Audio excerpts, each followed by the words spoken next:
한국의 대통령 선거 개표 방송을 취재하게 된 CNN 기자의 충격적인 경험담을 들려드리겠습니다. 과연 어떤 일이 벌어졌을까요? 미국 언론이 한국을 보고 감탄한 이유는 무엇일까요? 선거가 어떻게 축제가 될 수 있을까요? 심지어 스타벅스에서까지 선거 분위기를 느낄 수 있다는 게 정말일까요? 한국 방송사들이 만든 개표 방송 영상을 보고 외국인 기자가 눈물을 흘렸다는 이야기 믿어지시나요? 지금부터 CNN 리사 맥켄지 기자가 직접 겪은 놀라운 이야기를 들어보시죠. 본 영상은 개인정보 보호를 위해 스토리를 재구성한 이야기입니다. 여기서 잠깐! 여러분들의 구독과 좋아요는 대한민국의 위대함을 널리 알리는 큰 힘이 됩니다. 저는 리사 맥켄지입니다. CNN 국제부에서 15년째 정치 전문 기자로 일하고 있죠. 미국 대선부터 유럽 총선까지 안 가본 곳이 없었습니다. 그런 제게 2025년 6월 전혀 예상치 못한 임무가 주어졌습니다. 리사 한국으로 가. 편집장 마이클이 제 책상 앞에 서서 말했습니다. 그의 표정이 심상치 않았어요. 한국 대통령 선거 개표 방송을 취재해야 해. 개표 방송이요? 저는 고개를 갸우뚱했습니다. 그게 뭐 특별한가요? 숫자 나오고 당선자 발표하면 끝 아닌가요? 마이클이 의자에 앉으며 진지한 표정을 지었습니다. 리사 한국에서는 선거가 축제래. 국민들이 밤새도록 개표 방송을 보러 광장에 모인다고 해. 방송사들은 마치 올림픽 개막식 같은 쇼를 만든다고 하더군. 정말 믿기 힘든 이야기였습니다. 선거를 축제로 만든다고요? 미국에서는 상상할 수 없는 일이었거든요. 우리는 선거날이 되면 모두가 긴장하고 불안해하는데 말입니다. 인천공항으로 향하는 14시간 비행 내내 저는 창밖을 바라보며 생각에 잠겼습니다. 도대체 어떤 나라가 정치를 이렇게 재미있게 만들 수 있을까? 가슴 한구석에서는 묘한 설렘이 일어났습니다. 15년 기자 생활에서 처음 느끼는 감정이었어요. 인천공항에 내린 순간부터 뭔가 달랐습니다. 공항 곳곳에 투표 참여 포스터가 붙어 있었고 심지어 입국 심사관까지 선거 취재차 오셨나요? 좋은 경험 하실 거예요 라고 말하더군요. 서울 시내 호텔에 짐을 풀고 시차 적응을 위해 근처 스타벅스에 들렀습니다. 아메리카노 한 잔이면 정신이 좀 들겠지 싶었거든요. 그런데 카운터에 이상한 안내문이 붙어 있는 걸 발견했습니다. 선거 기간 중 특정 후보자 성함 호출을 자제해 주시기 바랍니다. 처음엔 눈을 의심했습니다. 커피숍에서 이런 안내를 한다고요? 실례합니다. 이게 뭔가요? 제가 영어로 물었더니 바리스타가 유창한 영어로 대답했습니다. 아, 외국분이시군요. 요즘 선거철이라 민감한 시기거든요. 혹시 주문할 때 후보자 이름을 부르시면 다른 손님들이 정치적 편향으로 오해할 수 있어서요. 그 순간 등골이 서늘해졌습니다. 이건 농담이 아니었어요. 커피숍 직원까지 선거를 의식하고 살고 있다니요. 미국 같았으면 상상도 할 수 없는 일이었습니다. 밖으로 나와 명동거리를 걸어보니 더욱 놀라웠습니다. 택시 기사들은 라디오 대신 선거 관련 팟캐스트를 틀고 있었고 지하철 광고판에는 한 표의 소중함 캠페인 포스터가 가득했어요. 심지어 편의점에 들어가니 알바생이 안녕하세요. 투표는 하셨어요. 라고 인사를 건넸습니다. 그날 밤 호텔 방에서 저는 오랫동안 잠들지 못했습니다. 이 나라 사람들에게 선거는 단순한 정치 이벤트가 아니라 삶의 일부였던 거예요. 마치 거대한 축제를 앞둔 온 국민의 설렘 같은 게 느껴졌습니다. 다음날 아침 일찍 SBS 방송국을 찾았습니다. 개표 방송 준비 현장을 직접 취재하기 위해서였죠. 방송국 로비에 들어서자마자 턱이 빠질 뻔했습니다. 거대한 LED 스크린에는 대선 후보자들이 애니메이션 캐릭터로 변해서 각종 게임을 하고 있었거든요. 어떤 화면에서는 레이싱을 하고 다른 화면에서는 축구를 하고 있었습니다. 저기 보시는 게 뭔가요? 제가 넛을 잃고 물었더니 담당 PD 김민수 씨가 자랑스럽게 설명했습니다. 후보자들의 실제 얼굴을 3D 스캔해서 만든 아바타예요. 개표 상황에 따라 실시간으로 다양한 게임을 시키죠.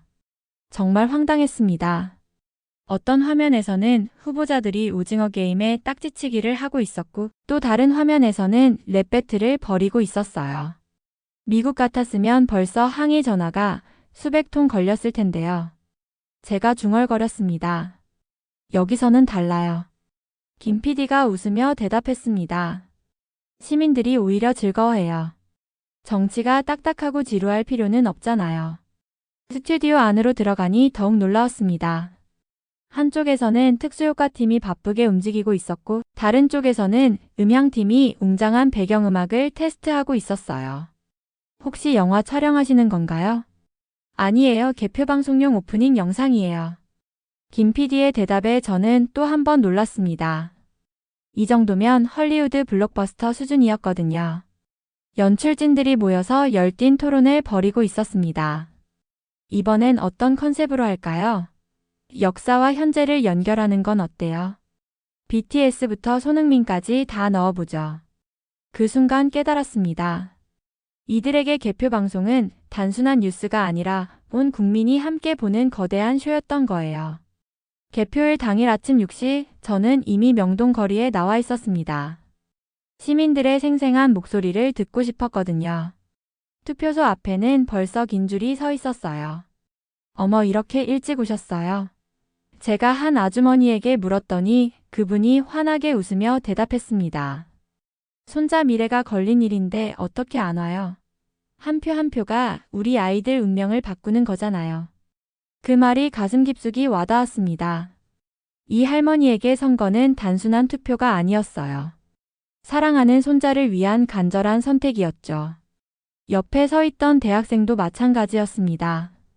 저희 세대가 30년 후에도 이 나라에서 살아야 하잖아요. 어떻게 투표를 안 해요?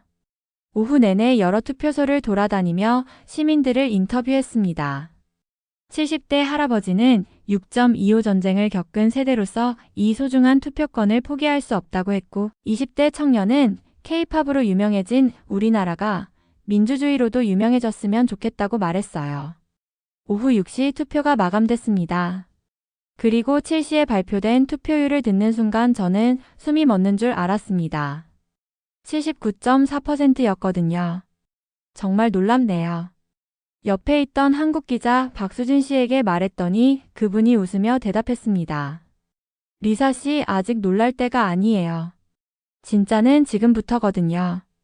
그때까지만 해도 그 말의 의미를 몰랐습니다. 하지만 몇 시간 후 저는 그 말의 진정한 뜻을 알게 됐죠. 저녁 8시 MBC 방송국 스튜디오에 앉아 개표 방송을 기다리고 있었습니다. 심장이 두근거렸어요.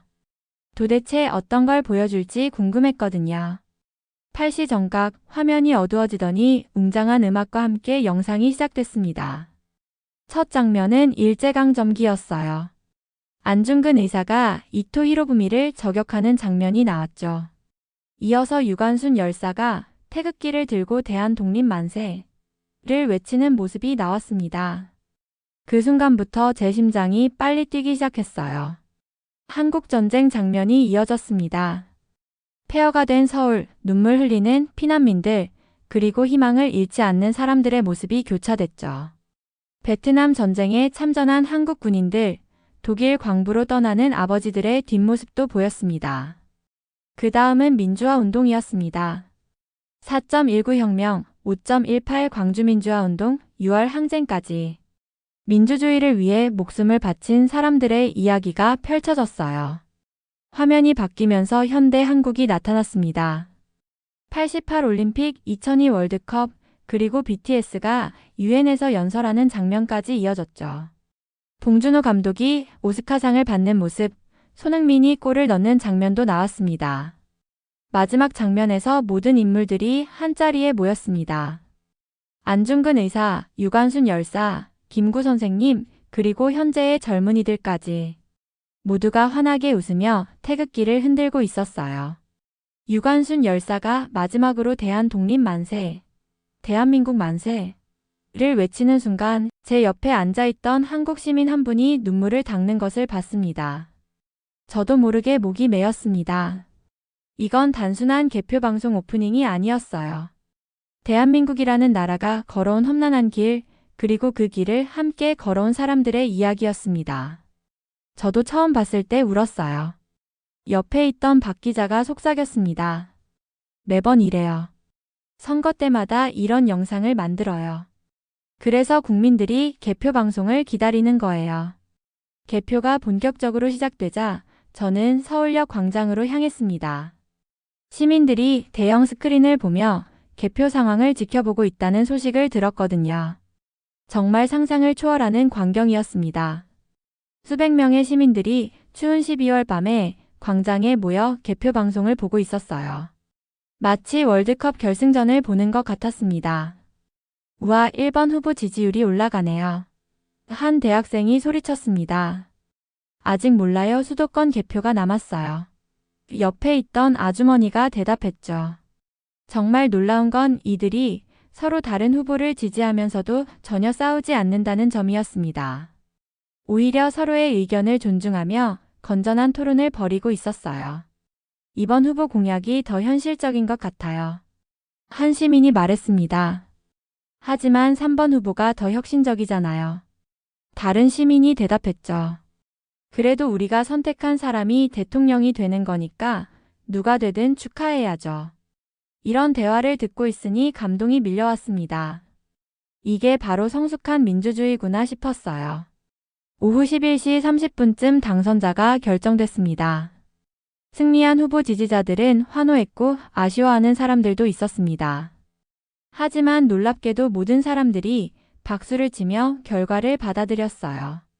한 할아버지가 말했습니다. 내가 찍은 사람은 떨어졌지만 이게 민주주의야. 다음엔 더 좋은 후보를 뽑으면 되지.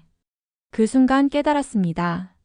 진짜 민주주의는 이기고 지는 게 아니라 함께 참여하고 결과를 인정하는 거라는 걸 말이에요. 다음날 오전 호텔 방에서 유튜브로 어제 개표 방송 영상을 다시 보고 있었습니다. 댓글 창에 올라온 시민들의 반응을 보는 게 또 다른 재미였거든요. 그런데 한 댓글이 유독 눈에 들어왔습니다. 고등학교 1학년입니다. 어제 개표 방송을 엄마 아빠랑 같이 봤어요. 오프닝 영상을 보면서 정말 많은 걸 느꼈습니다. 유관순 누나나 안중근 아저씨 같은 분들이 지금도 우리와 함께 살아있다는 걸 알았어요.